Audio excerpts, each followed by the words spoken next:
Hey everyone, welcome back to another episode of the Diabetes Digital Podcast. You are being joined by just me today. This is Wendy, the co-founder of Diabetes Digital, and we're going to be talking about snacking. A question that we get asked often is there such a thing as too many snacks? Like, how do you know how many snacks you should be having, especially if you have blood sugar fluctuations? Should you cap the amount of snacks that you should have during the day? So, want to get into that. Welcome to the Diabetes Digital Podcast. I'm Wendy. And I'm Jess, and we're best friends, registered dietitians, and diabetes educators.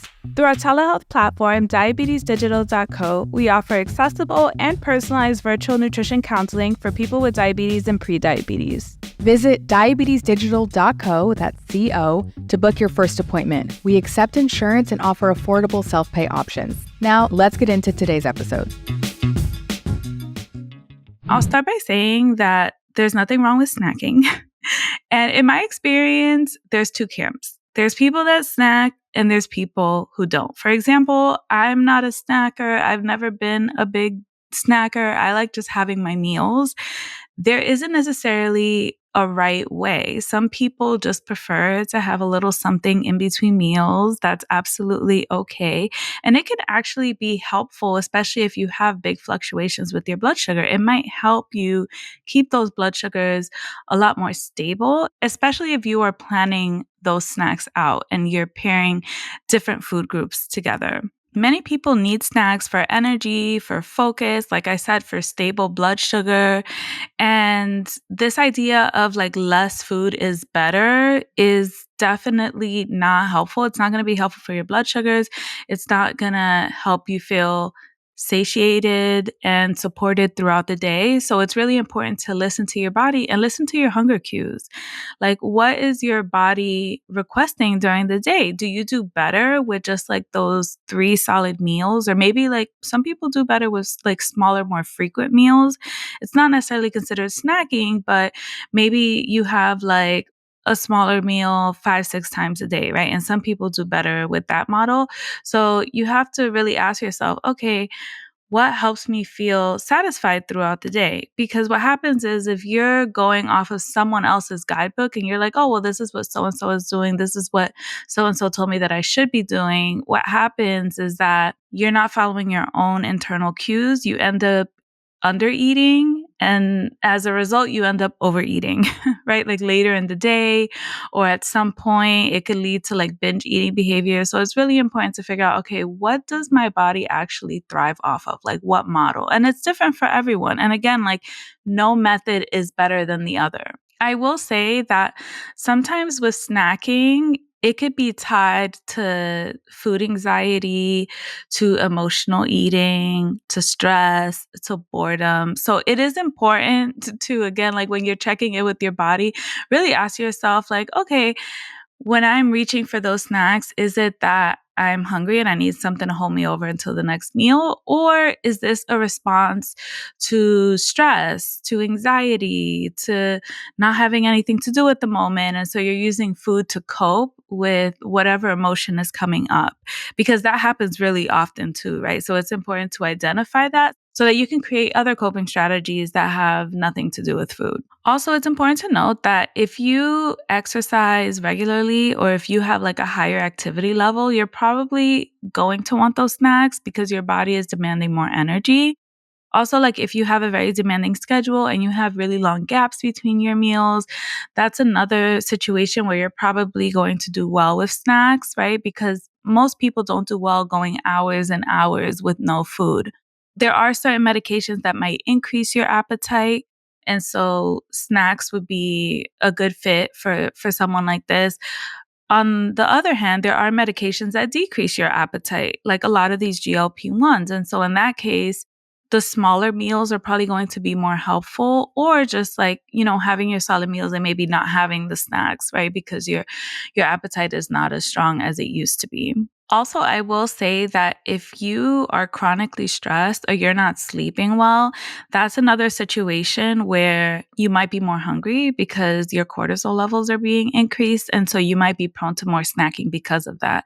And that's why you have to look at the root of what is going on? Is it like your body at this point in time just like needs the energy because of X, Y, and Z? Or is it that like something needs to be corrected, right? Because like with the stress and the sleep, in those cases, you would want to try to see if you can make some adjustments so that your cortisol levels are not always high. And hopefully that'll help to regulate your hunger signals too.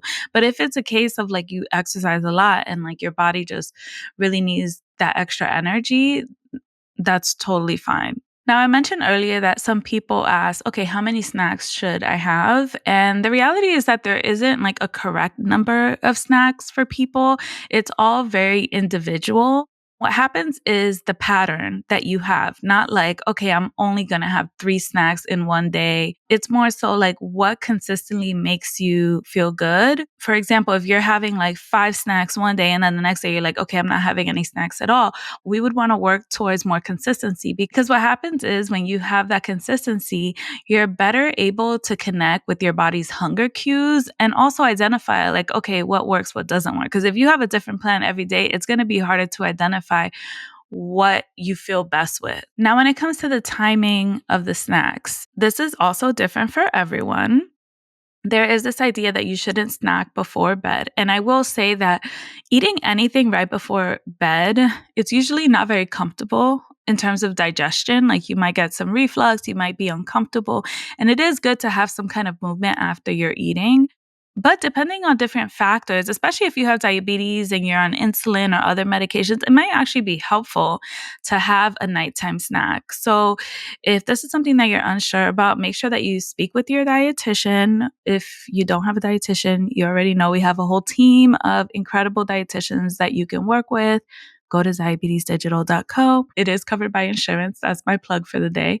But yeah, it's different for everyone. Back to the consistency, it's good to have more or less like a schedule around like your meals and your snacks for the day.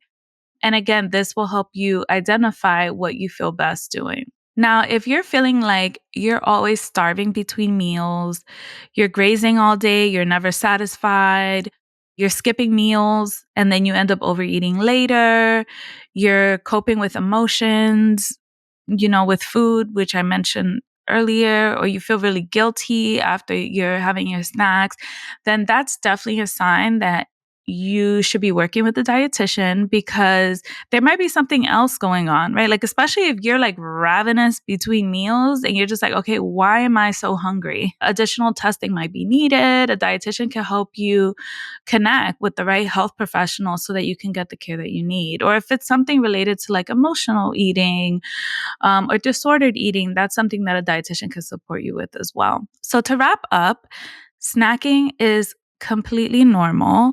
Everyone's needs are different. It really just depends on the bigger picture. Like what do your meals look like during the day?